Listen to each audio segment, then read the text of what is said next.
En dis 'n hartlike Shabbat Shalom nie van my af. En Shabbat Shalom van my af. Ons is nou weliswaar so 'n bietjie laat vanmôre vir die inskakel. Jy weet, so 'n bietjie die Griek in my wat nou nogal, ek hou daarvan om so op tyd te begin, maar weet jy, die vooraf fellowship wat ons gehad het, was so lekker geweest. Bietjie met mense kon gesels net, weet mekaar se harte hoor, en dit is, ek dink dit is ook 'n baie goeie ding. Nou ja, julle kan sien ook ons 'n bietjie werk ingesit om 'n bietjie agtergrond en dies meer te verander om soos wat ons gesê het, weet om 'n beter ons sê uitbeelding te probeer gee, want dit is al wat ons kan doen, is ons kommunikeer wat ons het op hierdie manier met julle. Maar welkom. Kom studeer. Ek hoop julle het kennis geneem van ons nuwe logo. Ja. Dit is regtig 'n logo wat in my hart kom groei het. Baie effort ingesit om AI te help om my te guide om te vou. Ja, so verfyn te kry nogal, yes, nee, ja. Maar hoe dit ook al sê, julle is baie welkom hier by die bestudering. Ons nooi julle uit om saam met ons die woord van Elohim te kom bestudeer. En mag ons almal een gees wees en deur een en dieselfde rooi gelei word. Weet jy, dit laat my dink. Toe ons, ek dink vroeër hierdie week met mekaar gepraat het, toe verwys ons weer na Jeremia 31 en is dit weer so uitgelig waar Vader sê, en ek sal vir jou 'n nuwe gees gee, en dan connect hy daardie nuwe gees met sy roog. Dit staan net so daar. En dan maak hy dat ons sy gebooie sal uitvoer, dat, weet, met ander woorde, dit gaan vir ons 'n plesier wees om dit te kan doen. Wat min mense eintlik regtig van kennis neem is, ek dink as jy Hebreërs, die boek van Hebreërs 8 tot 10 gaan bestudeer, dan sien jy, hy bevestig weer eens daar Jeremia 31 en die segel 36, so ons weet, ons is op die regte pad. Nou, kom ons kyk net na die psalm wat saam met hierdie gaan, dis Psalm 90.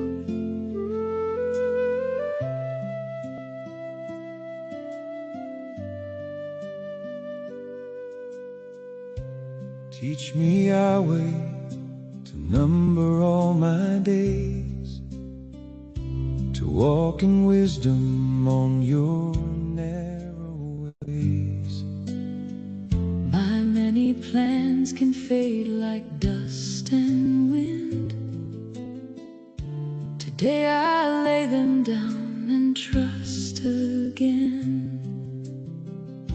I hear your spirit gently call my name, not to begin another self-made race, but to complete the work you placed before me, to finish well beneath your holy grace. One step of faith, one act of love, one thing surrender to Yahweh above. Yahweh, you alone are all I seek, my strength when I am frail and weak, what I can offer, I lay before your throne, for every breath and gift is yours alone. My future rests within your hands, not in my dreams or all my plans. Yahweh, my heart will choose to stay focused on your presence every day. Tomorrow is a gift I do not own. Every breath I breathe is yours alone. If you will, I'll walk another mile. If you will, I'll see another sunrise. The unfinished things no longer bring me fear. Your mercy speaks louder than my need to steer. I release the weight of what remains and find my peace beneath your rain.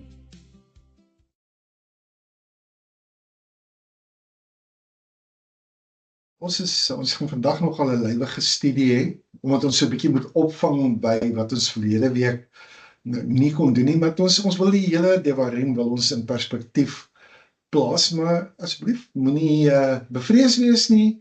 Die video sal teen Maandag op wees en jy kan dit weer bestudeer en nadat jy gehoor het wat ons vandag sê, het ek vermoed jy sal weer daarna wil kyk. Jy moet een ding onthou, nee. Die brood wat voor die aangesig van Jahweh geplaas is in die tabernakel en in die tempel, dit was vars vir 7 dae. So, jy kan gerus daardie video, hierdie wat ons besig is om nou saam met jou op te neem, kan jy weer Maandag bestudeer, want ons gaan 'n klompie inligting deurtrek. Ons gaan probeer om dit nie onnodig uit te rek nie, maar weet jy, daar is sulke nice goed wat Vader vir ons kom oopmaak het hierdie week. Dan natuurlik wil ek net vir jou herinner, ons het ook Tisha B'Av, ons het net 'n opname gemaak daarvan. Hy is geplaas. Toe ons net die Haftorah gedeelte gelees het, toe was dit duidelik die eerste van die Shabbat van vertroosting. Daar is ons nou 7 van hulle wat nou volg na Tisha B'Av. Ons praat nou 'n bietjie meer daaroor. Maar ja, hierdie gaan wees gereed vir 'n lekker studie wat ons nou gaan doen. Maar kom ons kyk net eers wat behels hierdie alles vir my en vir jou. Die parasha se naam is Vayet Hanan. En Vayet Hanan beteken en ek pleit. En dit beteken nie net en ek pleit nie, dit beteken en ek smeek. Dit kan ook wees die oomblik toe Moshe by Jahweh gesmeek het om hom toe te laat om die beloofde land in te gaan, hoewel Jahweh reeds gesê het, jy sal nie die land binne gaan nie, Moshe. Nee, en dit klink so half nou, het ons nie nou die dag daaroor gepraat nie, gee my asseblief 'n kans, dan gaan jy hoor, hoekom het ons hierdie herhaling, en waarom dit so belangrik vir my en vir jou is. Maar voordat ons dit gaan doen, kom ons kyk net, wat is al die leesgedeeltes wat betrekking het op hierdie parasha, nee? Uit die Torah uit is dit Devarim 3 vers 23 tot hoofstuk 7 vers 11.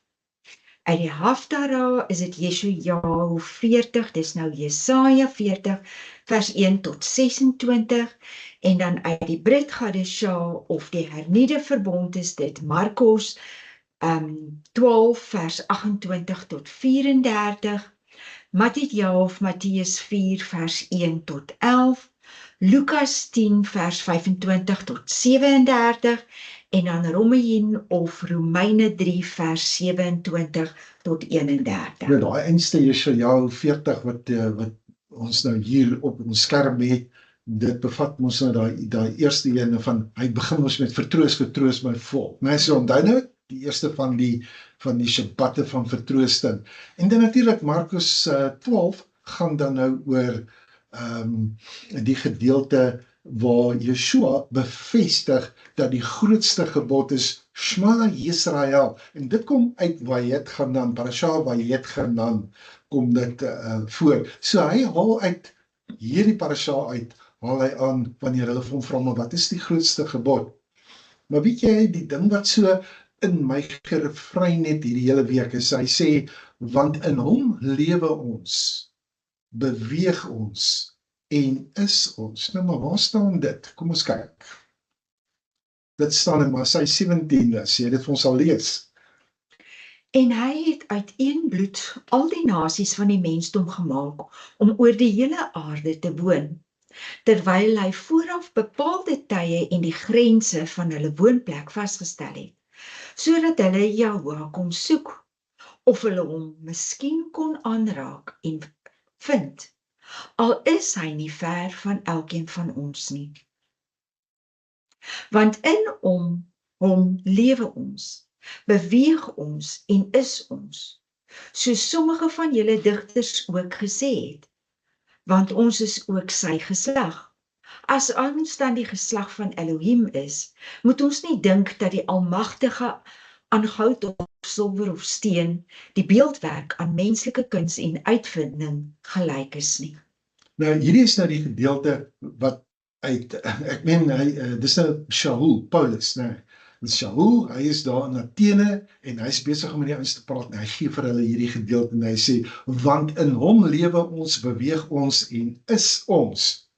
Nou, so ek sê, maar ek het my herinner hierdie week dat ek beloof het om Parasha Devarim ook te doen, of weet om die kontinuïteit te behou en soos julle weet, soos ons net nou gesê het, was dit ook Tisha B'Av gewees, waar ons die beroemde, of afhangende van hoe jy daarna kyk, die berigte datum in die geskiedenis van Israel gekry het.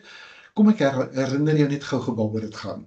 Dit gaan met die 10 verkenners van Parasha Shelech Lecha. Hulle het op daai datum 'n slegte berig gebring.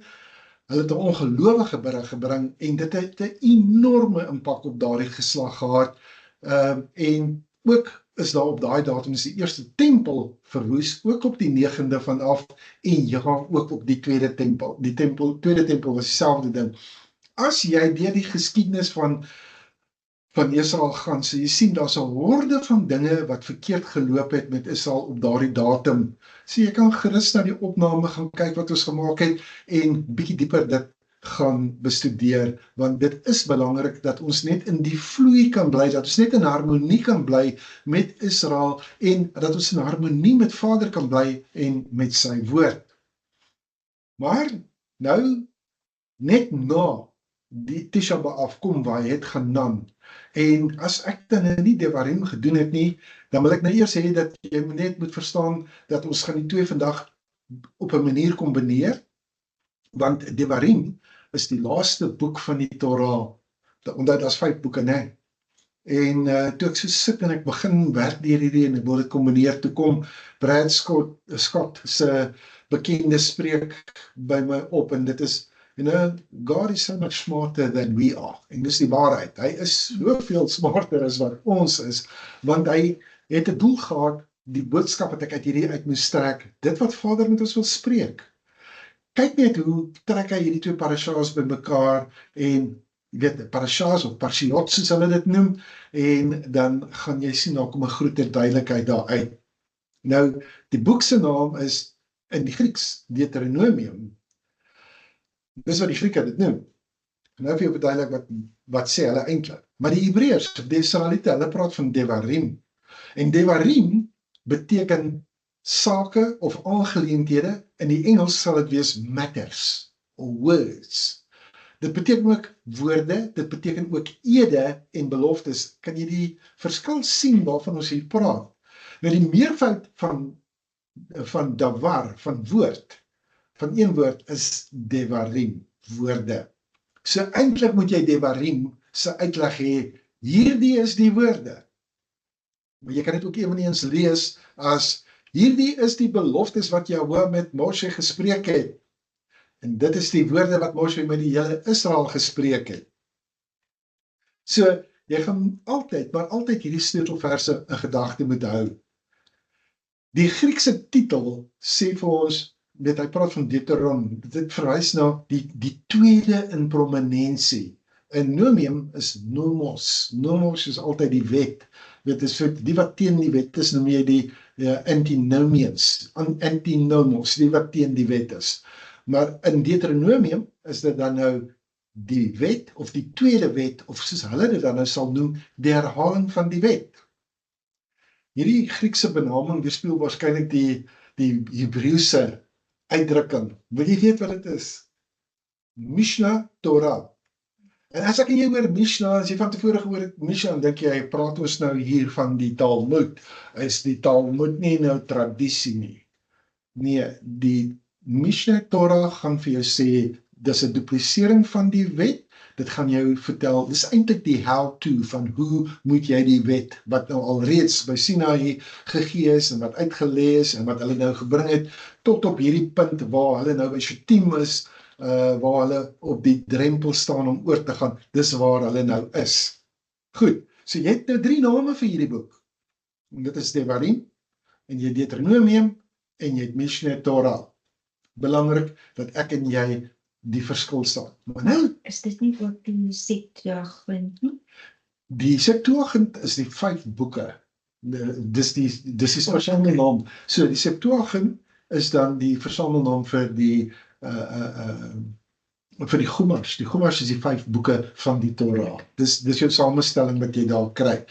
Maar ek gaan jou weer terugvat eers na Masai 13 toe, want ek wil hier 'n beginsel vir jou oor Devarim vestig vanuit die Brit Hadashah uit. En hierdie kom uit Masai 13 uit, en hier is 'n stukkie wat Marieke nou vir ons gaan lees, luister baie mooi.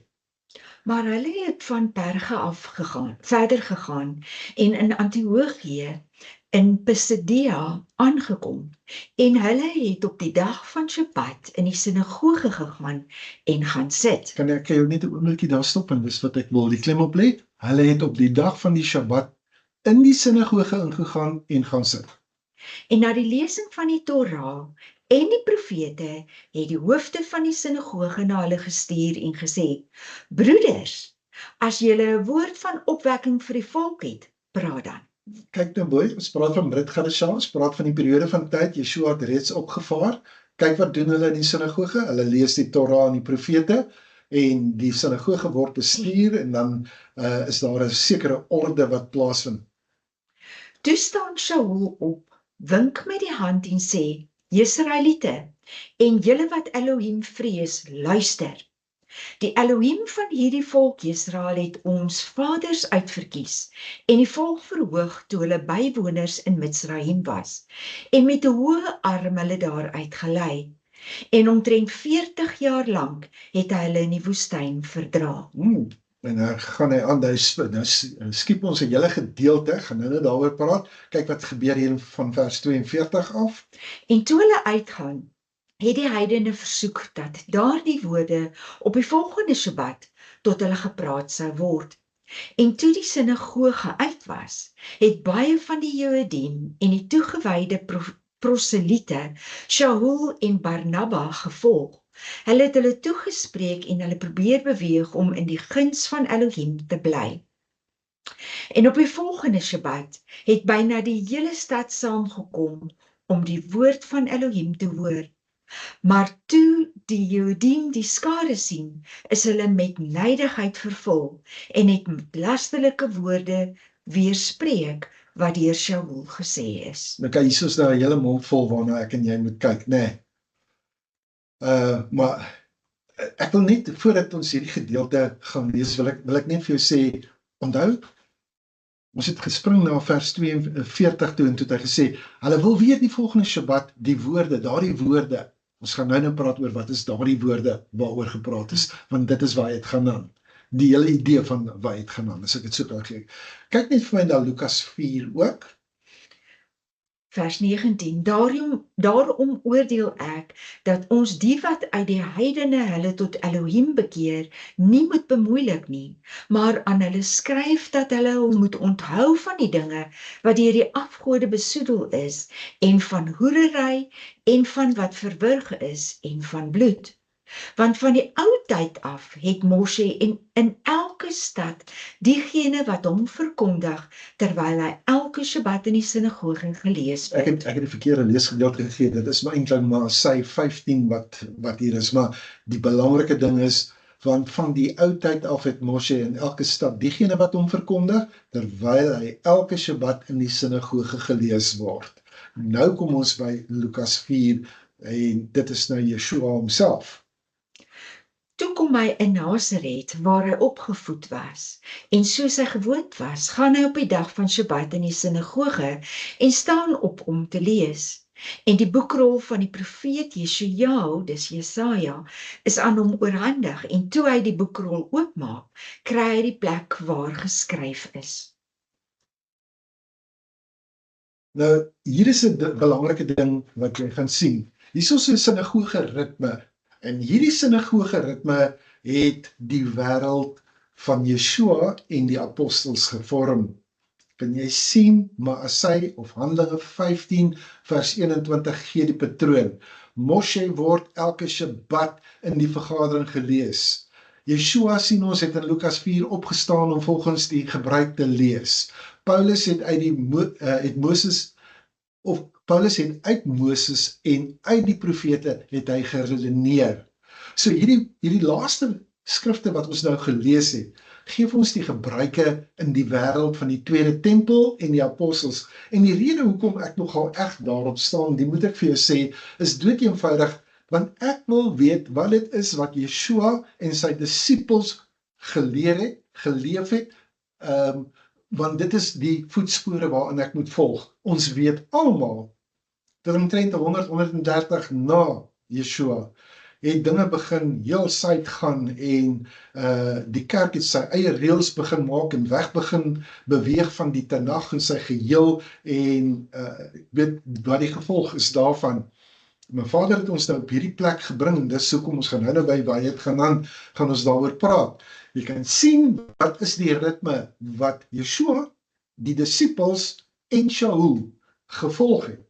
So Maasai 15 vers 21 sê, weer eens, Moshe is van ouds af, met ander woorde van lank af, in elke stad waar hy verkondigers het, en dat hy in elke Shabbat, nou ander maak sal waar in die wêreld dit is nie, so daar 'n sinagoge is daar verkondigers wat die Torah gaan lees, en lees die gedeelte uit die Torah uit, en lees die gedeelte uit die profete en die geskrifte uit, en dis wat Yeshua ook gesê het, nee, hy het vir hulle uit Moshe, dis die Torah, en uit die psalms en die geskrifte het hy vir hulle vertel dat hy die Messias is. En dis presies wat ons nou doen. Dis presies wat Ons sit in die sinagoge, eintlik het ons eie sinagoge nou. Ja, hierdie is nou wel 'n virtual sinagoge, maar dit is wat dit is, dis 'n sinagoge.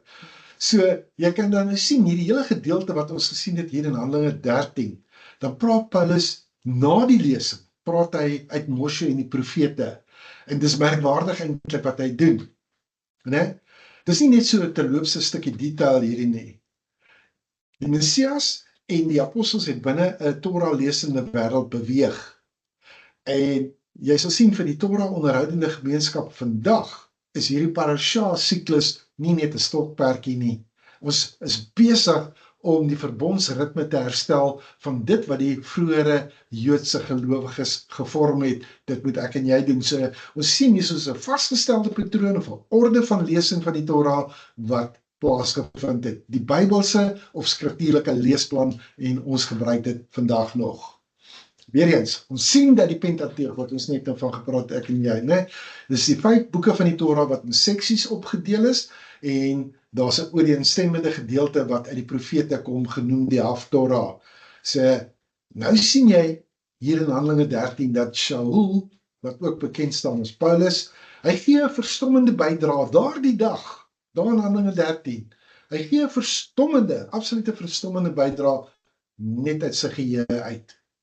Hy gee 'n geheeloorsicht wat uiteindelik dan kulmineer soos gewoonlik en soos wat dit hoort op die ou einde in die Messias. Wat doen hy? Hy gee vir hulle hierdie hele geskiedenis wat net so wat Moshe begin in Devarim 1 en hy vat hom hier deur na Devarim 7 toe. Dan gee hy hierdie geskiedenis.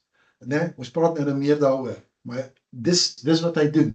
Uit sy kop uit sy hoof uit. Dit is deel van sy verbondsgeheue. Dis wat ek en jy van moet kennis neem. Ek wil net die vraag vra, kon enige een opstaan en praat? Enige een kon. Maar daar was tog 'n caveat gewees. Jy moes geskik wees, jy kon nie net kom sê wat in jou gedagtes opkom nie.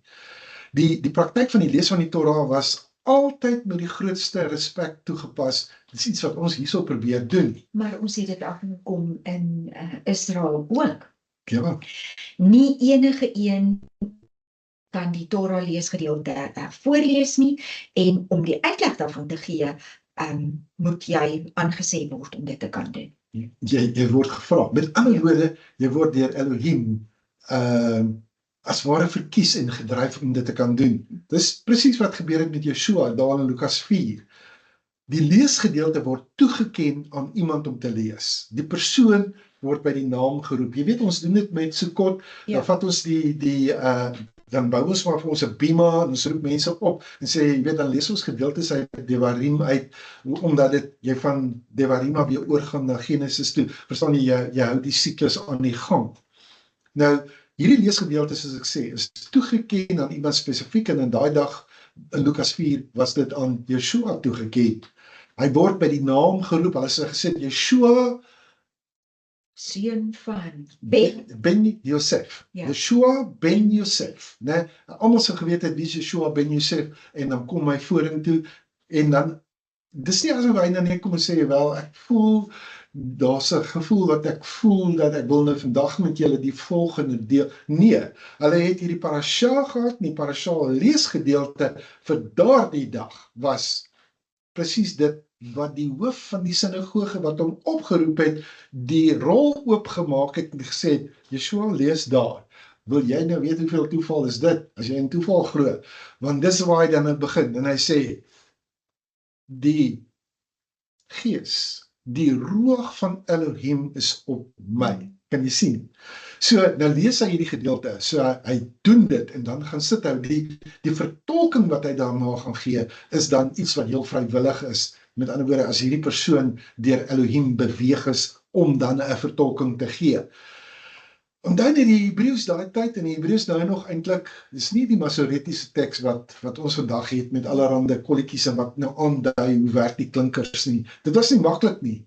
So hierdie student wat nou hierdie uitleg gaan kom doen, hy moet nogal so 'n bietjie gevorderd wees, hy moet gereken wees. En as hy dan nou klaar hierdie gedeelte gelees het, dan kan sit hy in hierdie voorste gestoeltes, maar dis waar die stoel van Moshe is, en dis van daaraf wat hy gaan lering gee. Dis presies wat nou hier gebeur. Hy gee lering, nie 'n uitgebreide lering nie, nie 'n spektakel wat hy voorhou met allerhande diskou rook en wie weet wat nie. Nee, hy gee net dood eenvoudig 'n lering daar, en hy moet dit doen sonder dat hy 'n vreeslike lang tyd gehad het om te kon voorberei. Met ander woorde, dis iets wat in sy gees sit, hy kan dit doen. So waarom gee ek so 'n lang inleiding oor hierdie hele gedeelte? Jy sien, want hierdie leer van die Torah, oor hierdie hele periode van 'n jaar, van die fondasie van die Torah, van die fondasie van die wet, is 'n kans wat elkeen het om die profete en die geskrifte en die res van die skrifte leer ken. Dis vir my en vir jou ook gegee. En tog is dit, die Torah, Moshe, wat vandag die minste in die gemeenskap van die gelowiges gelees word. Ten spyte daarvan, soos wat ek nou vir jou die Brit Gadesha uitgewys het, ten spyte daarvan, dat dit die wil van die Ruach HaKodesh is, dat dit gedoen moet word. Dat dit die wil van die apostels was, dat dit gedoen moet word. Jy sien, die oomblik toe daar kerkvaders inkom, en dit nie meer die apostels is nie, toe begin dinge regtig baie skeef loop. En ek wil hê ons moet dit regtrek, want dit is die wil van die Ruach, dat die Torah en die profete gelees word. Jy weet, Yeshua sê vir ons, nie almal wat vir my sê, meester, sal in die koninkryk ingaan nie, maar die wat die wil van my Vader doen, sommige sal sê, het ons nie in u naam geprofeteer en kragtig gedoen, en duiwels uitgedryf, en hy sê, wat? Gaan weg? Ek ken jou nie. Ek het geen huweliksverbintenis met jou nie, jou bewerker van die verdraaiing van die woord. Dis wat hy, as ek het nou vir jou moet meer uitlê, vertolk, dan is dit presies wat hy sê.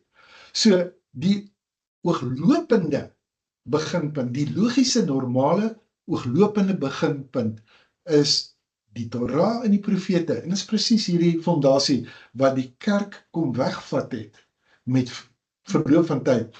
Maar hierdie laaste tyd, hier van die 70er jare af, het Jehovah gekom, en hy is weer besig om sy Torah en die lees daarvan te herstel. Nie alleen net by Israel of die Jode nie, almal wat hy roep, almal wat daar ver is, soos wat hy vir Abraham gesê het.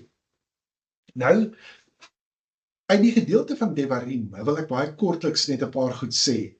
Jy weet, ek praat daar van die bewegende berg, en as jy sien, daar is 3 plekke wat daar genoem word, dit is van Sinaï na Kadesh Barnea, na Shittim. En ek noem dit die bewegende berg, want eintlik, wat was op daai berg gewees, daar was vuur, en daai vuur het saam met hulle beweeg, en die vuur verteenwoordig die passie van Jahweh, wat saam met Israel beweeg. So die berg word nie agtergelaat nie, dis 'n teenwoordigheid wat vorentoe gedra word deur Israel. En nou moet ons kyk, waar is hulle nou in Devarim, né? Hulle staan by Shittim, hulle staan by die Jordaanrivier, hulle kyk oor, hulle moet die land gaan in besit neem, die teenwoordigheid het hulle nou gedra tot daar. Nou kan ons bietjie begin dieper kyk na die parasha, want jy sien die landskap waar Israel hulle bevind.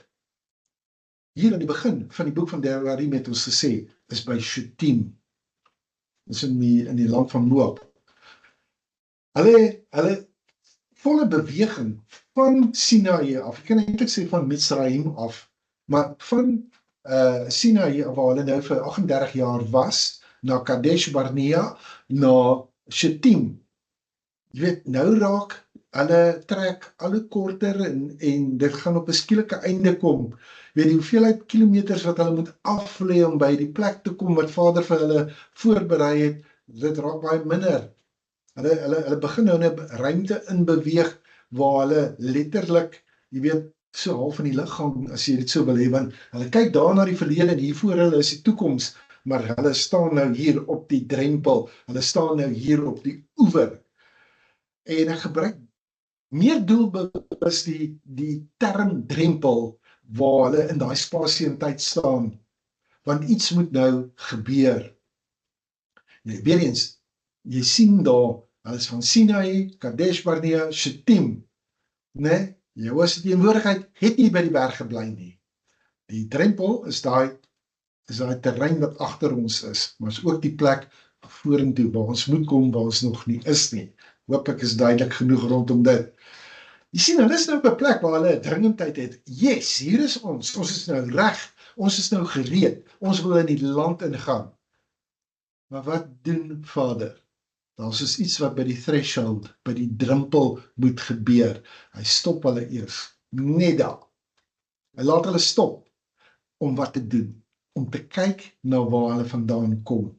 Ek wil hê jy moet hierdie beginsel vasmaak in jou eie geheue, in jou eie hart. Dis vir Vader Jahweh belangrik, dat jy tot stilstand kom, en kyk waar jy vandaan kom. Dat jy in herinnering roep, waar jy vandaan kom. Want dis wat hy doen. Soos jy gedink het, ag, dis boring hierdie, nou net weer te gaan kyk, hulle het nou hierdie gedoen en daai gedoen, en kom nou weer in die hele storie in, ons het dit nou die dag gedoen. Nee, Vader wil hê, dat jy daai memory muscle moet bou.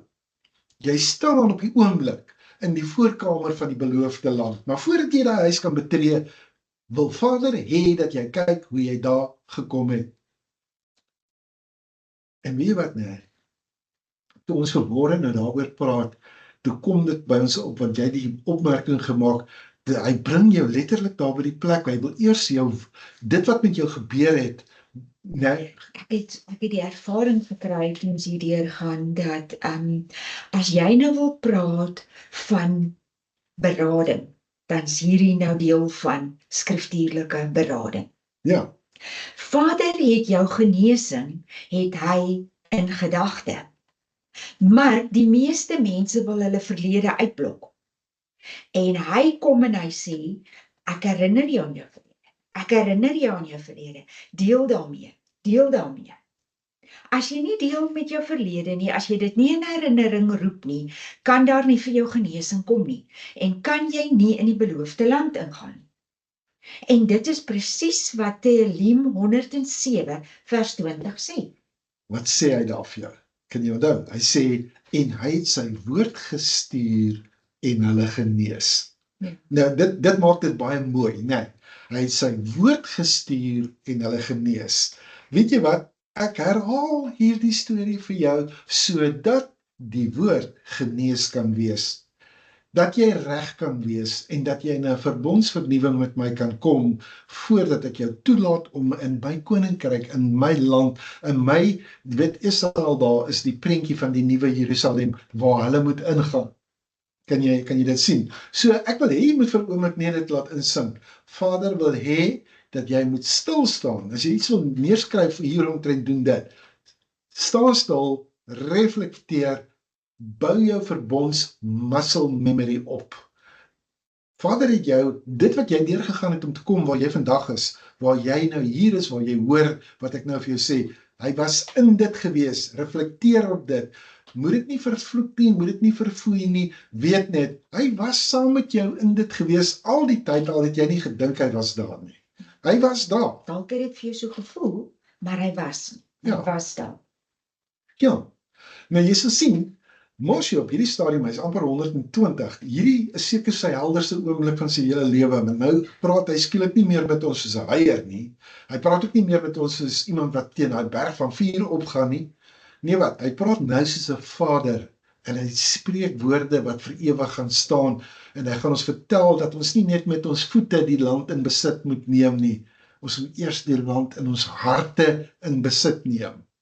En ek sê weer vir jou, as jy nie in Israel was nie, en jy nie, man, weet jy wat, ek wil jou aanmoedig, gaan so toe, jy sal hoor, jy sal weet, jy sal voel wat ek vir jou sê, jy neem daai land in jou hart in besit, dit help nie net dat jy met jou voete daarin gaan nie, dis een van die eerste dinge wat ek gedoen het op toer, is ek sê, trek jou skoene uit, jou voete hierdie grond kan voel, want die grond, hierdie land, word die 5de evangelie vir jou, werklikbaar, so, nee, so, ons dink partykeer, ja, okay, ons het nou hier by Shittim, ons het nou die grens bereik, ons het ons doel bereik. Die mense van die Torah gaan nou die mense word wat die Torah van Jahweh gaan leef in die beloofde land. So jy is voortdurend op die drempel en daarom het jy nodig om terug te kyk hoe jy daar gekom het, sodat jy kan weet waarna toe jy op pad is, want jy gaan dit bly leef. 'n Israeliet weet hoe hierdie goed in 'n siklus werk, dis nie van A na B, en as dit afgehandel gaan jy nooit weer weet, na die Torah kyk nie, want dis wat mense vir jou Galasiërs 3 probeer op daai manier uitlei, dis nie die waarheid nie. As jy nie verstaan dat Israel werk in 'n sikliese denke nie, gaan jy nie verstaan waaroor gaan die Torah nie. En as jy nie verstaan waaroor gaan die Torah nie, gaan jy Israel betree, en weet jy wat gebeur met mense wat nie die Vader se koninkryk se reëls nakom nie? Hy haal hulle uit die land uit weer. Dis nie waar jy wil wees nie. Goed. So, voordat hulle die Jordaan gaan oorsteek, né? Onthou ek het gesê, daai selfde vuur wat by Sinaï gebrand het, staan nou saam met hulle by Shittim. Hy het hulle tot hier gelei, hy het hulle tot op hierdie drempel gebring, maar hier by die drempel gaan dinge nou begin verander. Nou moet hulle heel eerste Parasha Devarim en ook Parasha Vayet Hanan moet hulle verbondsgeheue moet hulle nou versterk. Jy weet, aan die einde van die boek, dis nou in die einde van die boek van Devarim, dan moet dit ons nou oorgaan na Josua toe, en wanneer hulle deur daai Jordaan gaan, dan hou die manna op, en dan hou hulle voorsiening op, en dan moet hulle mos na die land in besit gaan neem, en dan moet hulle op 'n geestelike vlak van die Torah staat maak op Jahweh, en daar staan nêrens waar het die wolk opgehou om hulle in te lei of voor hulle uit te gaan, want die wolk het nie voor hulle ingegaan nie. Ek het toen nog 'n bietjie gaan kyk, maar wanneer het hy opgehou, dit wil vir my voorkom asof hier, nee, Vader, jy tot op 'n plek bring, weet, in die wildernis, voorsien hy vir jou. Ek meen, dit is soos, weet, as jy kind is in die huis, jy maak die yskas oop, jy vat, want daar is ons kos. Maar nou, wanneer jy 'n groot mens is, nou gaan jy gaan self in die land in, jy gaan self gaan werk, jy gaan Jerigo gaan moet inneem, as jy wil eet, gaan jy die land in besit moet neem, sodat jy die kos kan kry. Dis wat jy gaan doen. Jy moet begin om op 'n geestelike vlak te beweeg. Vader roep ons almal op, hy sê, jy staan op die drempel, maar ek wil hê jy moet nou begin om op 'n geestelike vlak te beweeg. Maar voordat jy op hierdie geestelike vlak gaan beweeg, roep net in herinner, reflekteer waar jy vandaan kom. Reflekteer op hierdie 42 stoppe waar ek jou gevat het. Reflekteer op elkeen van die lesse wat jy daar geleer het, want jy gaan moet staat maak op dit wat jy geleer het. Jy gaan moet staat maak daarop dat wanneer ons oorlog toe gaan, is ek met jou in daai oorlog. Jy gaan dit moet weet. Dis wat hy wil hê. So hierdie land waarin hulle gaan, dis 'n simbool van die hemelse Jerusalem, wat Jahwe gespreek het, daar by die berg Sinaï. Dit word Israel se toegangskaartjie tot die beloofde land, en hulle het nodig om dit weer te hoor. Wat is dit wat hulle toegang gee tot die land? Is die 10 woorde, die 10 gebooie, die 10 werklikhede, die 10 realiteite. Dit wat daar gespreek is by Horeb, dit word die 10 beloftes of die 10 ede uit die mond van Jahwe, en nou kan jy sien wat Yeshua gesê het, soek allereerst die koninkryk van Jahwe en sy geregtigheid, en al hierdie dinge sal vir jou bygevoeg word, want hier in hierdie parashas gaan jy, hierdie 2 waarvan ons nou praat, kry jy 'n herhaling van die 10 woorde. Jy sal sien, dit is hoekom Yeshua ook daar by die Mount of Beatitudes, wat jy gesê is die Afrikaans, die berg van saligsprekinge, daar herhaal hy weer eens die 10 woorde. Dis wat hy die volk aan herinner. Baie, baie belangrik, want die 10 woorde is jou toegangskaartjie. Maar jy sal sien, afgesien daarvan dat dit uitdruklike opdragte is die opdrag om die land in besit te neem, verskuil in daai 10 woorde. Soos wat Moshe nou hier deur hierdie parasha Devarim en Vayet gaan aangaan, dan gee vir hulle so kompakte samevatting van wat met hulle gebeur het die afgelope 38 jaar. Maar jy sien ook dat hy verklaar sekere goed wat ons nie van tevore gekry het nie. So hy gaan nou in laag op laag en in diepte om aan Israel te verduidelik van hierdie groot geskiedenis en die impak daarvan. So hy bou eers hulle muscle memory voordat hulle kan ingaan. Dis wat hy doen. Hy bou daaraan. So wanneer Jahwe gesê het, wow, julle moet nie die reus vrees nie, dan sê Jahwe eintlik, ek het hom reeds in jou hand gegee, dis wat jy moet hoor. Wanneer hy sê, moenie hom vrees nie, weet, hy het hom reeds in jou hand gegee.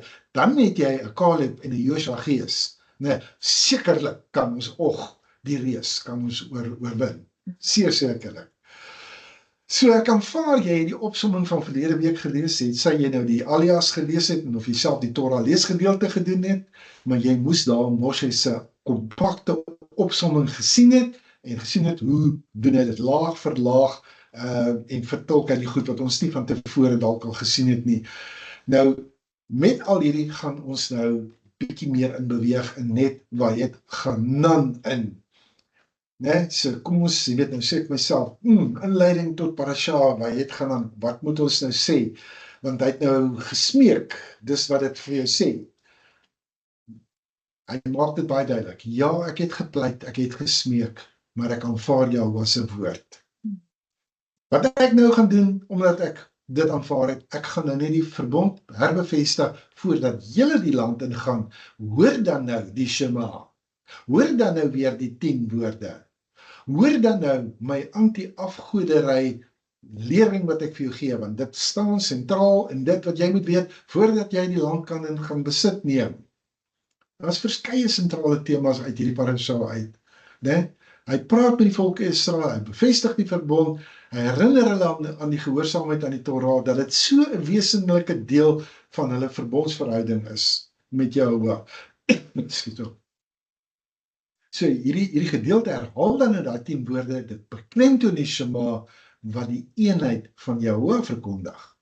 En sy volk beveel om hom met hulle hele hart, hulle hele siel, hulle hele krag lief te hê.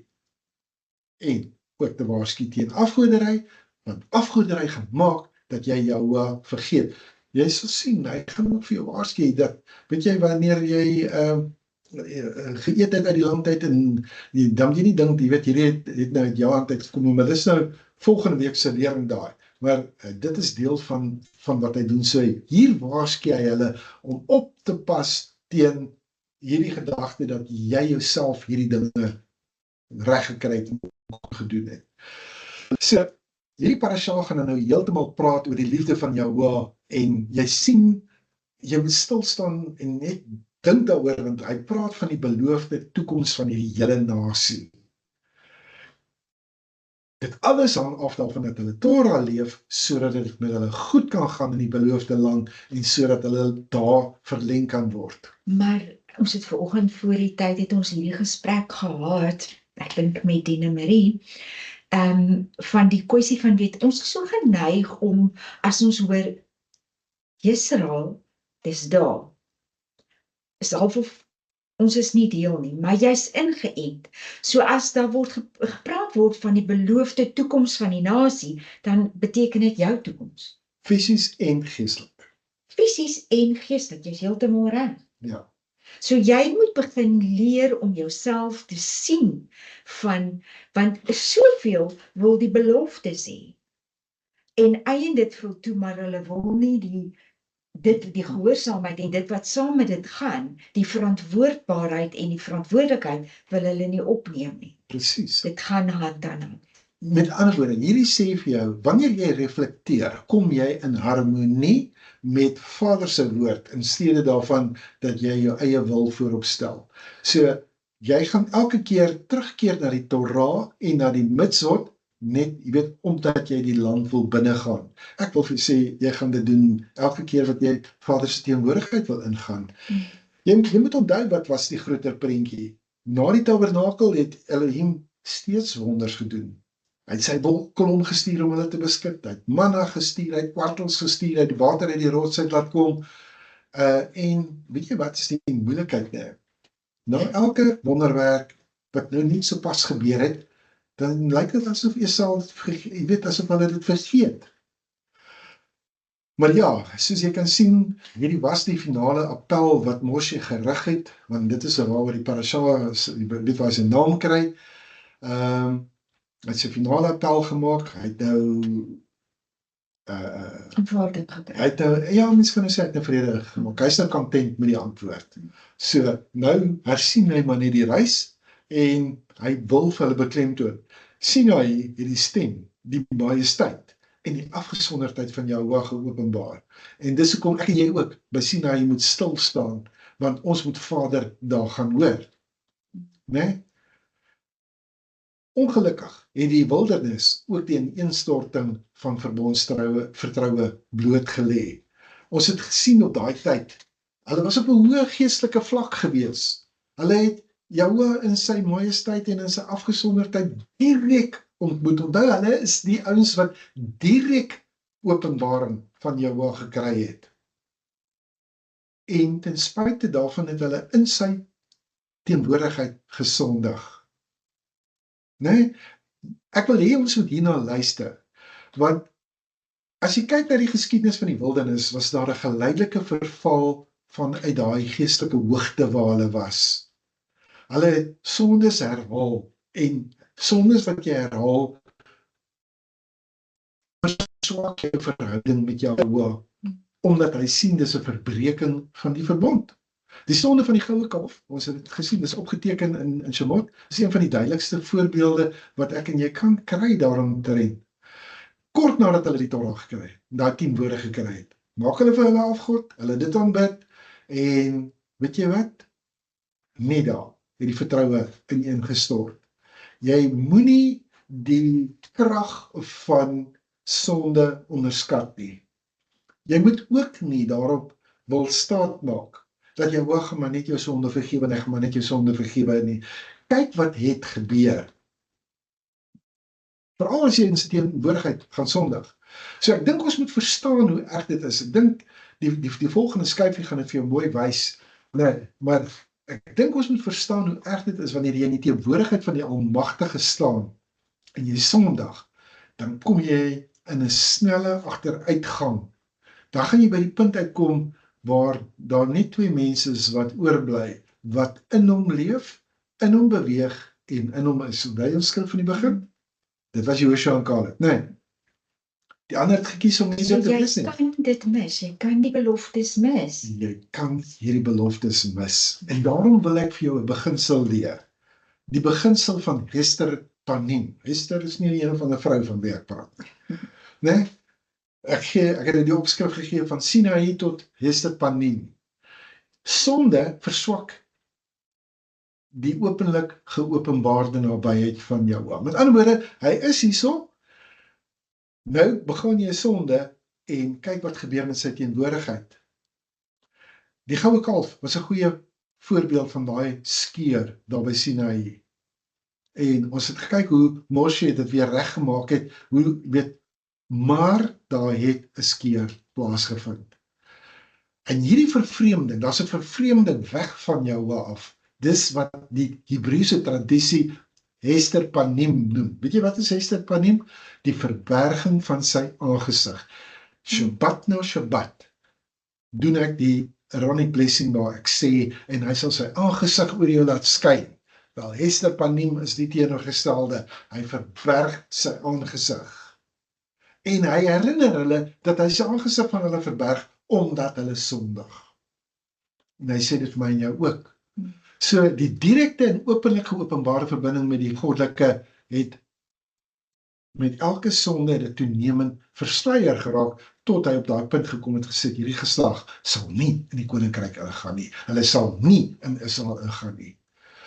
Nou, van jou Joodse wysgeere, Nachmanides, hy merk op dat die sonde van die goue kalf het die besondere band tussen Israel en Jahweh verswak en so 'n breuk veroorsaak op 'n geestelike vlak dat dit die hele nasie geaffekteer het. Ons sien hierdie goddelike teenwoordigheid wat so vir hulle op so direk en tasbare wyse geopenbaar was, het begin terugtrek uit die openbare sig uit.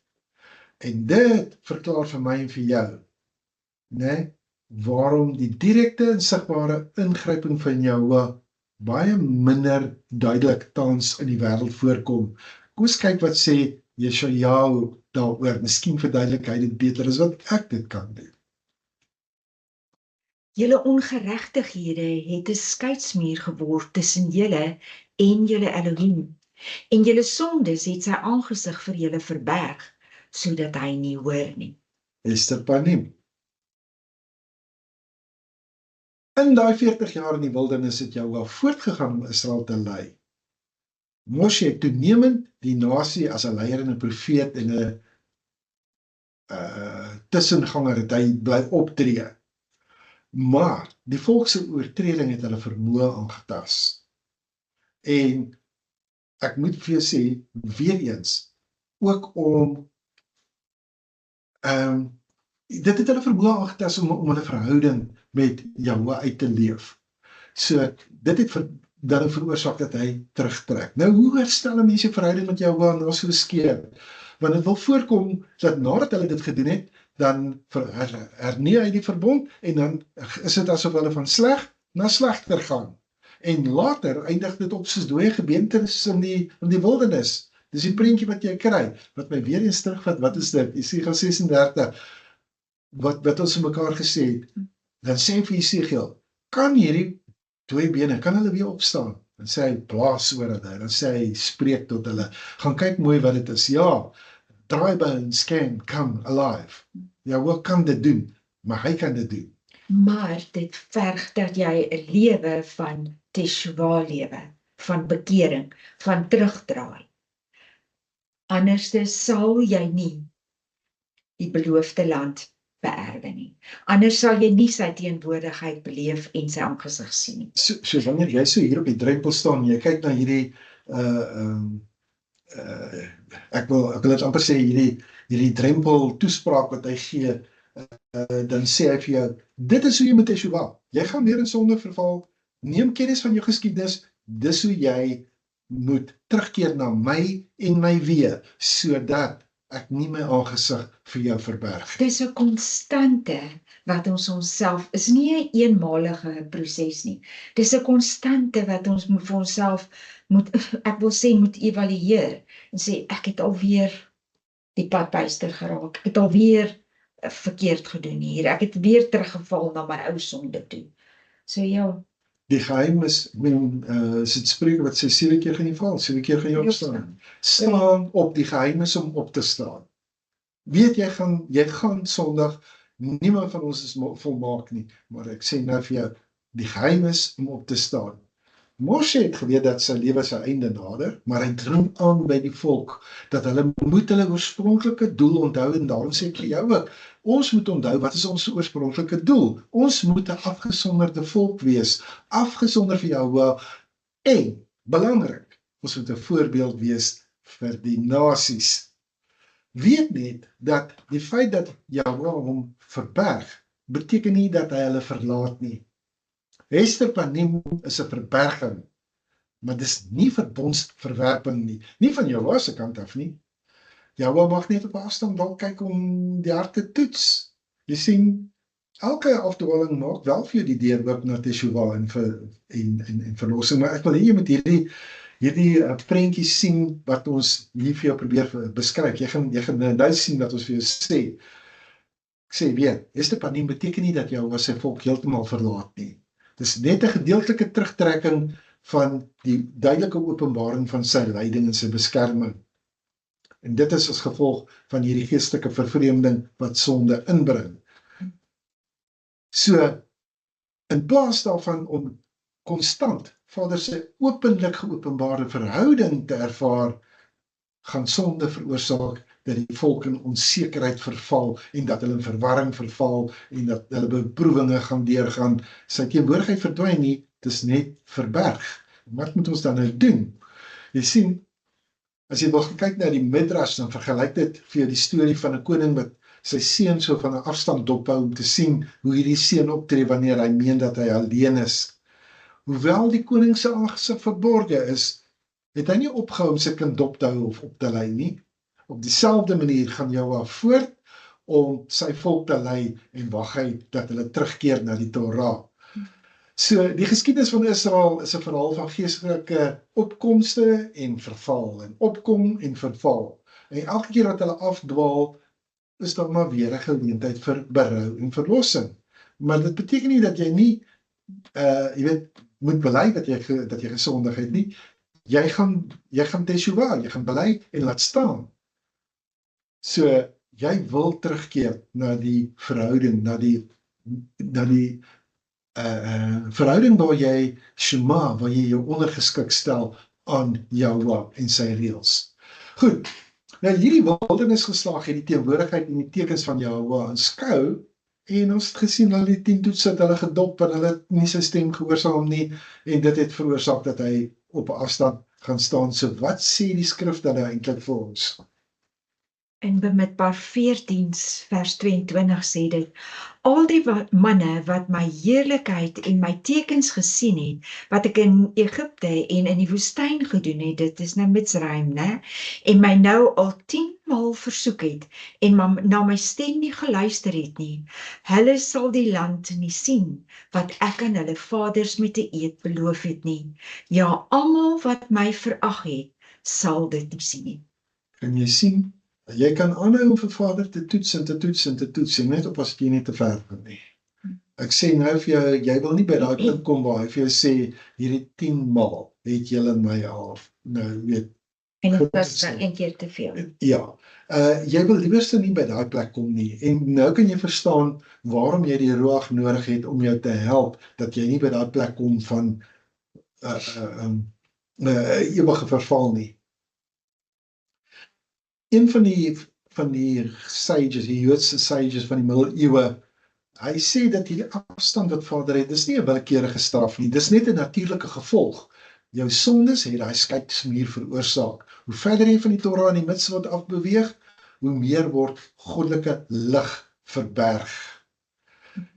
Die feit dat Israel verkies is, beteken dat hulle daai verkiesing moet eer en dat hulle die verantwoordelikheid daarvan moet vat. Hierdie is nie 'n kwessie van etniese trots nie. Vader onderskei deur sy Torah Israel van die nasies. Daarom moet hulle die Torah leef, sodat daardie gedrag vir die nasies gewys kan word.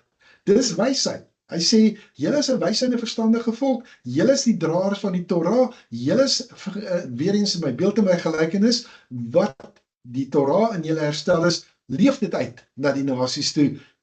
because the commandment is a lamp and the Torah is a light, sê Spreuke 6 vers 23 vir jou. Jy moet die ligdraer wees, jy moet die Torah draer wees, jy moet die uitlewer wees daarvan. Dis nie net, ek neem kennis en mental assent daaromtrent nie, jy het net verstandelik ingestem, ja, dis wonderlik, hy sê, ons moet sits dra, dis wonderlik, ek dink daaraan nie. Nee, jy moet dit dra. Goed, so die volk van Israel is met hierdie besondere sending toevertrou om die ligdraers te wees, om die Torah te bewaar, om die mitzvot te bewaar, om dit te beoefen. Dit is alles hulle roeping en dis sentraal tot Israel se identiteit, dat hulle hierdie roeping gaan uitleef. En ek en jy is deel daarvan. Waarom is Israel gekies? Die antwoord verskyn in hierdie selfde Torah. Lees gedeelte. Want jy is 'n volk afgesonder aan Jahoua, jou Elohim. Jou het Jahoua, jou Elohim uitverkies, om uit al die volke wat op die aarde is, sy eiendomsvolk te wees. Weet nie, dit kom met 'n prys, mense. Dit kom met 'n prys. Daar is 'n prys. Die prys is, as jy noukeurig sal luister na die stem van Jahoua, jou Elohim, om sorgvuldig uit te voer wat hy vir jou sê. Dit kom met daai prys. So weet net dit. Dis nie 'n kwessie van net 'n handjie opsteek en jy neem die Messias aan en nou is jy gered forever nie. Die vraag is nadat dit gebeur het is, hoe gaan jy dan leef? Verstaan? Daar is 'n prys om te betaal. Jy kom, jy word in die Messias se dood ingedoop, jy kom weer terug as 'n verbondsvolk in die Torah. Goed. So ek het nou gesê, Israel se verkiesing is nie net 'n eer ding nie, dis 'n verantwoordelikheidsding ook. Dit wat hulle gekry het by Sinai, is die standaard vir die nasies, vir die omliggende volke. Dit is nie net 'n versameling van wette nie.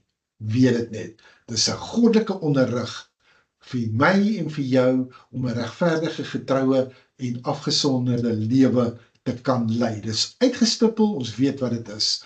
Hier is 2 verse wat dit nogal vir ons uitspel. Kyk, ek het julle insettinge en verordeninge geleer, soos Jahoua my Elohim my beveel het, om so te handel in die land waarheen julle gaan, om dit in besit te neem. Onderhou dit dan en doen dit, want dit is julle wysheid en julle verstand voor die oë van die volke, wat al hierdie insettinge sal hoor en sê, waarlik, hierdie groot nasie is 'n wyse en verstandige volk. Ken jy al die Torah en die geskiedenis daarvan so goed, dat daar vir jou gesê kan word, jy is deel van hierdie wyse en verstandige volk? Daarso is jou doelwit, is om te gaan vir dit. Want dit is wat hulle van jou moet sê. Waarlik, jy is wys, jy is verstandig. Jy sien, dis 'n geweldige verantwoordelikheid wat op jou geplaas word. Die Torah voorsien is al van die onderrig wat nodig is om volgens die wil van Jahoua te leef. So jy kan nie sê dat jy nie weet wat is sy wil nie. Israel se wysheid is nie bedoel om net teoreties te wees of om verborge te wees nie. Israel is ongelukkig bietjie skuldig daarin. Hulle is nogal redelik, en hulle is nie teoreties nie, hulle doen dit prakties, maar hulle hou dit vir die res van die wêreld verborge. Hulle se probeer om jou uit te praat. Ons het vanoggend daaroor gepraat, hulle staan baie skuldig in daai opsig, nie net 'n bietjie nie, want hulle wil nie hê dat enige iemand moet deel hê daarin. Ja, hulle, om die waarheid te sê, jy weet, as jy 'n talit sal dra, of sit sal dra, of jy weet, dan sal hulle jou halfkwaadlik neem, maar julle steel dit wat aan ons behoort. Maar dit is wat die skrif sê, ons moet hulle jaloers maak, né? Ja, maar weet eens, neem net kennis dat dit is hoe hulle dit sien. Jy sien, hieruit moes jy nou geleer het, dat die Torah skep 'n openbare getuienis van geregtigheid, en ek meen, weet jy, snaakse drag op die hoe die een is wat dit verklaar. Jy weet, die nasies sien dit en hulle is verskrik oor die Elohim van Israel en dit wat hy vir hulle gegee het. Ek en jy moet weet dat as ons wil afgesonderd leef volgens die Torah, dis nie 'n private label wat ons kry nie. Dis 'n aktiewe sending waarop jy gestuur word. Jy moet mooi dink voordat jy wil sê, hoorie, maar ek doen die Torah. Want jy verklaar eintlik daarvoor almal, vir die hemel en die aarde for that matter, dat jy is op 'n aktiewe sending om Vader se wil uit te leef. Nee? Hoor wat ek jou sê. As jy daai ding met jou mond verklaar, weet net dat jy gaan gemeet word aan die woorde van jou mond. Nee, daar mag nie ydelle woorde uit jou mond uitkom nie. As jy verklaar jy volg die Torah, dis 'n aktiewe sending. Maar ons wil tog net undercover wees. Daar is nie undercover agents in die koninkryk nie. Ja. Jy is sigbaar te alle tye. Jy is 'n oop boek. En ons het al baie daaroor gepraat. Jy weet, ons probeer 'n oop boek wees. Moenie fout maak nie. Dit word nie altyd so wonderlik ontvang nie, hoor. Ons is nie besig om vir jou 'n plaatjie van maanskyn en rose voor te hou nie. Daar's ons baie hindernisse op hierdie pad. Maar as ons moet teruggaan en kyk na waar ons was, na waar ons nou is, sal ons geen ander pad wou loop nie. So jy gaan sigbaar alles uitleef voor die hele wêreld, wat dit kan sien, en jy gaan dit doen voor die aangesig van mense wat jou kan identifiseer as 'n Torah onderhouer. Ja, hulle gaan jou identifiseer as die een wat die wil van die Vader doen. Hulle moet dit kan doen. So jou verbondslewe is 'n lamp vir die wêreld. Ek dink ons gaan nou by skrifgie kom wat dit gaan bevestig. Private godsdienstige onderhouding gaan nie dit doen nie. Jy moet hierdie wysheid, hierdie geregtigheid van Jahweh moet jy voor die nasies doen. Is dit nog iets wat jy wil doen? Dink daaroor. En moet dit nie ligtelik doen nie. Die een ding is wat ek geleer het is, Vader is nie ligsinnig rondom hierdie goed nie. As jy sê jy gaan 'n ding doen, sê vir jou in Bemidbar 30, dan moet jy dit doen. Onthou julle daardie lering? Hy sê ook wees perfek, soos wat ek perfek is. So hy weet jy kan dit doen. Hy bemagtig jou om dit te kan doen, maar hy wil hê dat jy hierdie moet doen. En dit is nou presies wat jy hier op die drempel van hierdie, jy weet, jy staan op die drempel, jy neem hierdie in ag wat nou gebeur het, en jy sê vir jouself, ek neem kennis van al hierdie goed, en alles wat jy sê, sal ek doen. Ek sal in daai land ingaan, en ek gaan presies die 4 pilare uitoefen wat u vir my gegee het, u naam, u volk, u reëls en u land. Dis wat ek gaan doen. I'm going to do it. En almal gaan kan sien, ek doen dit. Ek is 'n oop boek voor u. Dis 'n tawe, Tolorder, né? ja, maar jy weet so mense sê, tolorde, dis nie onbereikbaar nie. Want dit word nie van jou verwag om dit in jou eie krag te doen nie. Hy sê, ek sal vir jou 'n nuwe gees gee, ek sal my ruach vir jou gee, en ek sal veroorsaak dat jy my Torah uitvoer. Jy moet sê, ek steek my hand op, hier is ek doen dit, deur my. So, die Torah funksioneer as goddelike leiding vir elke individu, vir daai openbare getuienis wat jy moet gaan uitleef. Ek wil hê ons net gou kyk na Romeine 8. Dit was beautiful hierdie. Want die wat vleeslik is, bedink vleeslike dinge, maar die wat geestelik is, geestelike dinge. Want wat die vlees bedink, is die dood, maar wat die gees bedink, is lewe en vrede. Omdat wat die vlees bedink vyandskap teen Elohim is, want dit onderwerp hom nie aan die Torah van Elohim nie, want dit kan ook nie. En die wat in die vlees is, kan Elohim nie behaag nie. Julle is egter nie in die vlees nie, maar in die gees. As naamlik die gees van Elohim in julle woon, maar as iemand die gees van die Messias nie het nie, diegene behoort nie aan hom. Weet jy, Marieke moes vir my wys om te gaan, want ek lees so, en elke keer wat ek dit lees, dan dink ek, want dit onderwerp hom nie aan die Torah van Elohim nie, want dit kan ook nie, nee. Met ander woorde, as jy nie die Torah verstaan nie, en jy onderwerp nie aan die Torah nie, dan sê jy in vyandskap met Jahweh, nee. Hy sê, en die wat in die vlees is, kan Elohim nie behaag nie, maar die wat in die gees is, kan dit doen. Hoeveel duideliker wil ons dit hê? Ons het die ruach nodig om in Jahweh se wysheid te kan beweeg. Hierdie gee vorm aan 'n samelewing waarin die geregtigheid nie net bespreek word nie. Dit word beoefen. En dan ek het vir jou net gesê, hierdie afgesonderdheid is nie 'n toestand nie. Ek sit hier by die huis. Ek is afgesonderd. Ek sê vir jou, as jy nie op 'n aktiewe sending is nie, dis hoekom Paulus, hy is op 'n aktiewe sending gewees. Hy het sinagoges toe gegaan. Yeshua het van sinagoge na sinagoge na sinagoge gegaan en hy het die koninkryk van Elohim vir hulle geleer. Hy het al hierdie goed het hy weer vir hulle geleer, weer eens vir hulle gewys en hulle was verras omdat hy met soveel gesag gepraat het. Dis my en jou calling, dis ons roeping, dis ons aktiewe sending. Ons word opgeroep om 'n sigbare model te word van 'n lewe wat volgens die wil van Jahwe georden is. Kyk wat sê die psalmis, en hy het net nou die skrif gesê, U woord is 'n lamp vir my voet en 'n lig vir my pad. weet jy, in my Bybel wat ek gekry het, 12 jaar oud was my ma voorin geskryf, waarmee sal die jongeling sy pad suiwer hou, deur dit te hou na u woord. U woord is 'n lamp vir my voet en 'n lig vir my pad. Dit was die gebed van my ma gewees, om dit so te kan doen. Jy kan self oordeel, of daai skrif uitvoering in my lewe het, né? So, as jy dan nou gekies is, hy sê, jy's gekies, jy wat hier hoor, jy's gekies, en jy's gekies om die verantwoordelikheid te aanvaar, om volgens hierdie goddelike voorskrifte te leef, en jy gaan die baken van geregtigheid en wysheid word. Sê jy nog steeds ja? Is jou hand nog steeds opgesteek? Myne is definitief ja, maar ek steek my hand op, verseker. Want die gehoorsaamheid aan die Torah bewaar Israel se identiteit en hulle doel as 'n heilige nasie. So jy kan jouself eien of klassifiseer as 'n bewaarder van die Torah. Dis 'n bewaarder. So jy's 'n uitoefenaar van die geloof. Né, onthou ons vanmôre gesê, geloof kom uit die gehoor en die gehoor uit die woord van Elohim. Dis waar geloof kom. So jy is 'n bewaarder van Israel se identiteit. Jy is 'n bewaarder van Israel se identiteit. Goed, kom ons gaan so klein bietjie aan.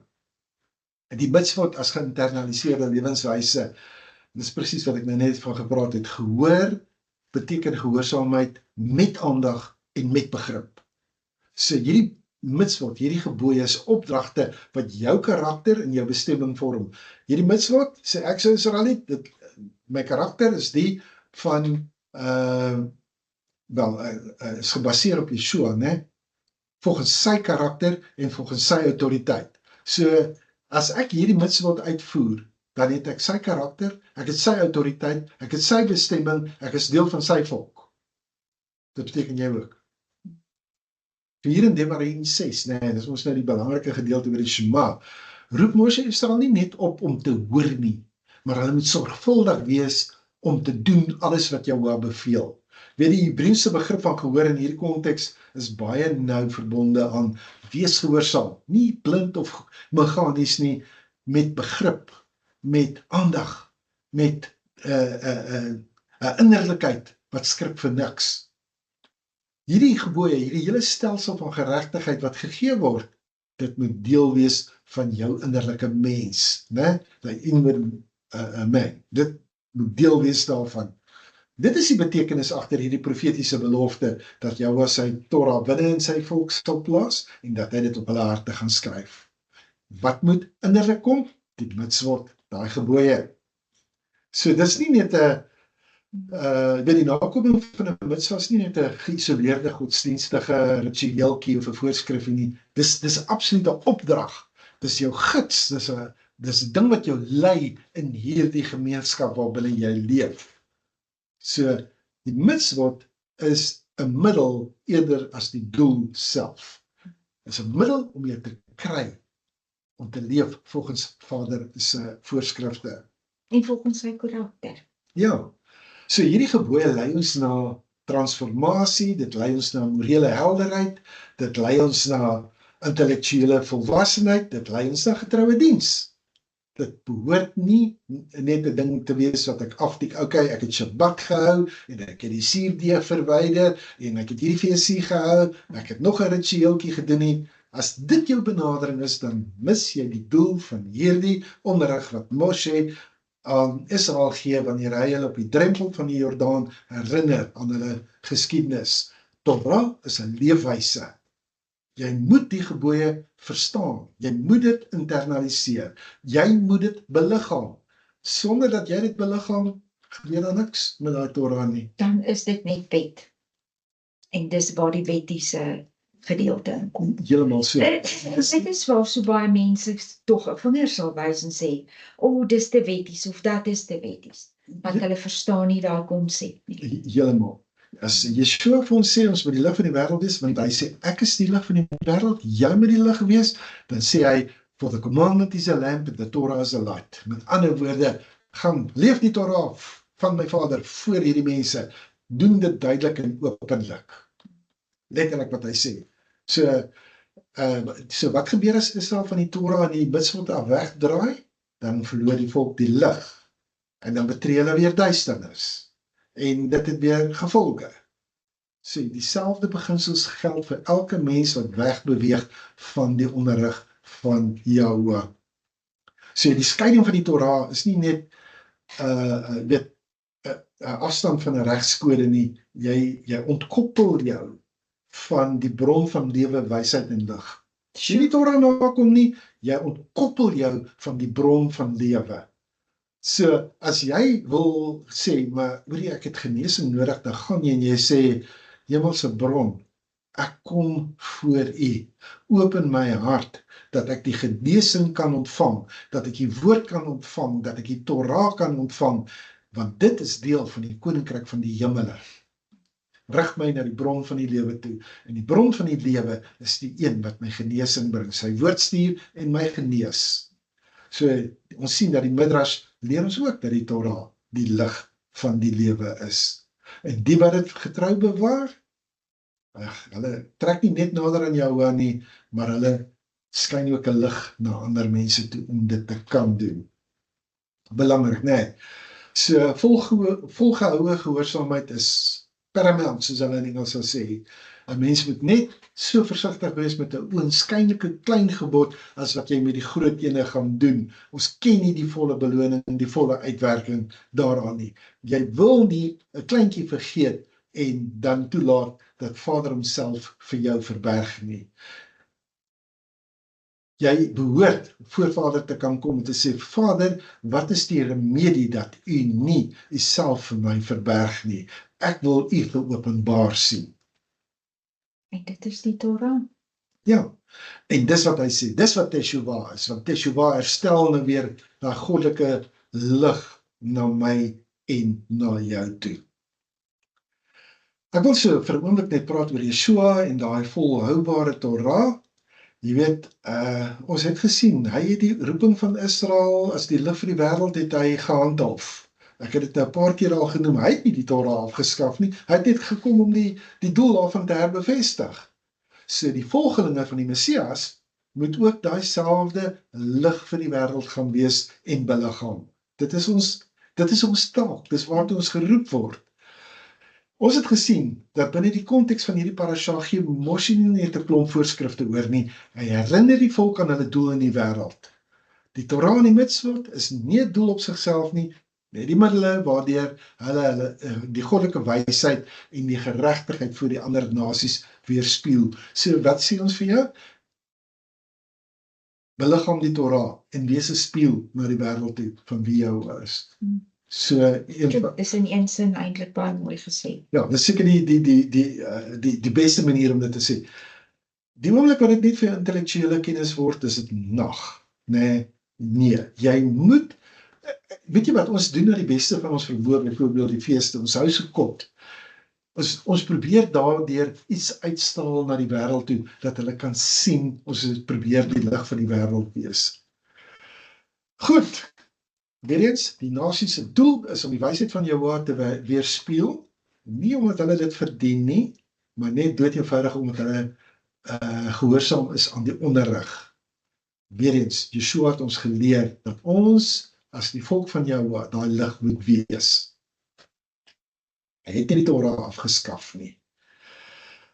Ek dink ons begin die prentjie kry. Ons moet 'n modelgemeenskap wees. Ons moet 'n gemeenskap wees wat 'n wysende verstandige volk is, wat nie ons geskiedenis vergeet nie, maar ook ons oog op die toekoms het. Ons moet daai land, ons moet die koninkryk betree.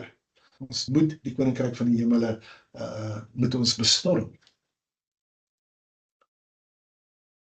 Matthew 5:17. Moenie dink dat ek gekom het om die Torah of die profete ongeldig te maak nie. Ek het nie gekom om hulle ongeldig te maak nie, maar om hulle volle betekenis te laat kry.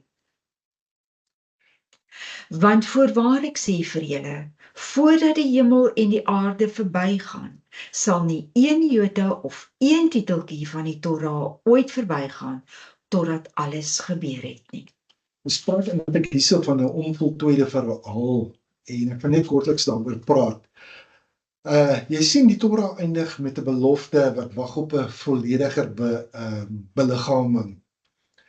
Die land, Moshe se inkom daarvan, Israel se getuienis is nog nie afgehandel nie. Nee? Die volgende hoofstuk in hierdie terugkeer na die verbond vereis dat dit met die hele hart moet gebeur. Ek gaan nou vir jou skrifgie gee wat dit vir ons gaan opklaar.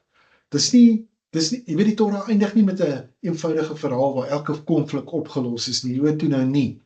Aan die einde van die Torah is die land tog nie eens behoorlik ten volle in besit geneem nie. Moshe het nie ingegaan nie. Israel het nog nie die lig vir die nasies geword nie. En dit los ons in hierdie sin eintlik met 'n onvoltooide verhaal. Die beloftes is gegee. Hulle moet nog net beliggaam word, hulle moet nog uitgeleef word, maar dit is nou in die volk se hande geplaas. So, dan word al vir hulle gesê, ja, wel, julle gaan nie dit heeltemal doen nie, julle gaan in ballingskap ingaan, maar julle gaan altyd geroep word om weer terug te keer na Jahwe toe. Ek dink dit is hierso by Deuteronomy 4 wat hy ook hiervan praat. Dan sal julle daarvandaan jou Elohim soek en vind, as jy hom met jou hele hart en jou hele siel soek, as jy in die nood is en al hierdie dinge aan die einde van die dae oor jou kom, sal jy na jou Elohim terugkeer en na sy stem luister, want jou Elohim is 'n barmhartige Elohim. Hy sal jou nie verlaat en jou nie in die verderf stort nie, en hy sal die verbond van jou vaders, wat hy besweer het, nie vergeet nie. So, nadat die volk hulle foute erken en terugkeer na Jahwe, dan gaan hy weer sy aangesig oor hulle laat skyn, dan gaan hy weer vir hulle guns gee, dan gaan Hester Panim, ek moes dit verhooflik mooi dink, want ek was hierdie week was ek besig met Sinat Gamim, met ander woorde, jy weet, daai onredelike haat, so ek het die twee nou, ek dink ek vir amper verbaar, nee, dis Hester Panim, hy wil nie sy aangesig vir jou verberg nie, maar hy gaan dit doen. Daar's altyd 'n moontlikheid vir teshuva vir jou, as jy 'n opregte soeke het na wat sy wil gaan wees, want hy het sy Torah op jou hart geskryf, sodat jy in sy verbondsdoel kan inbeweeg. Dis die tablet waar jou getrouheid reeds geskryf staan. You have to draw upon it. Dis wat jy moet doen. Ons mag die Torah lees, ons mag ons gedagtes met kennis vul, maar die Torah, as dit nie op ons harte geskryf is nie, as dit nie deel is van ons lewenswyse nie, dan gaan al daai kennis net iets leeg wees. Jy kan al daai inligting besit, as jy dit nie gaan doen nie, dan is jy so goed soos 'n slaaf, wat ons net nou gesê het, nee, dan bly die aangesig van Jahwe verborge vir jou, as jy nie sy onderrig bestudeer en uitvoer en deel wees van sy wyse en verstandige volk nie. Dan is jy baie maklik vir decepsie. Jy heeltemal, nee, misleiding is dan jou deel.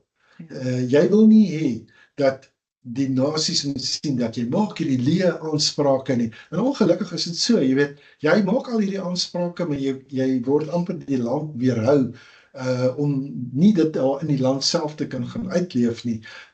Nogtans, ten spyte daarvan, het ek en jy die verpligting om dit te doen na die beste van ons vermoë.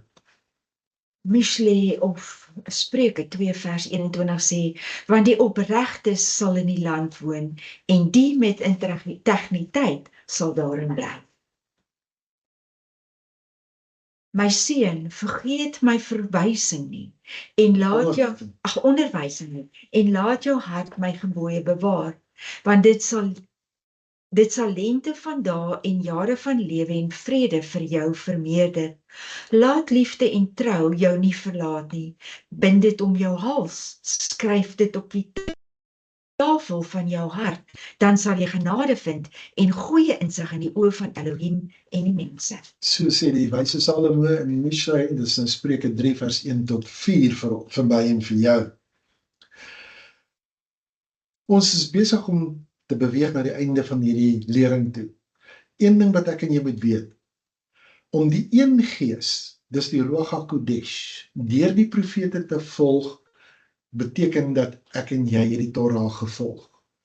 Moshe was 'n profeet, ons het Moshe gevolg, ons het die profete gevolg, en in die proses het ons werklik die gees gevolg wat in hulle was. Ons het nie bloot mense gevolg nie. Toe ons Jesjaja gelees het ons nie die mens Jesaja gevolg nie, maar die gees van die Messias wat in Jesaja was. Weereens, ons het nie Moshe die mens gevolg nie, ons het die teenwoordigheid van Elohim wat in hom was, het ons gevolg. Dis waartoe ons geroep word. Elke profeet van Israel en elke leraar van Israel was die voortsetting van die wolk en die vuurkolom wat in die woestyn was. En daai wolk en vuur het die volk gelei totdat hulle in die land was. Sodra hulle ingegaan het, was daar nie meer 'n vuurkolom nie. Van daaraf is die volk deur die profete en die priesters gelei wat Jahwe dan nou saamgestel het. Julle sal dit onthou. Dis hoekom vandag as gelowiges gaan ek en jy presies die een volg wat die gelowiges vanuit gevolg het. Ons volg nie 'n ander Elohim nie. Baie mense is van die gedagte dat die Elohim van die Ou Testament is een ding en die Elohim van enige latere skrywer is geskrifte is iets anders. Nee, dis een en dieselfde Elohim. Hy het homself altyd as die verlosser uitgedruk. En dis hoekom daar gesê word, daar's geen ander naam onder die hemel waardeur ons gered kan word nie. Dieselfde Elohim wat nou bekend gemaak word deur 'n naam bo elke naam, die naam van sy verlossing. Opsommenderwys, hou jou geskiedenis in gedagte, neem die Torah op, word deel van 'n wyse en verstandige volk, wees die lig van die wêreld, hoor o Israel, Jahwe ons Elohim, Jahwe is een.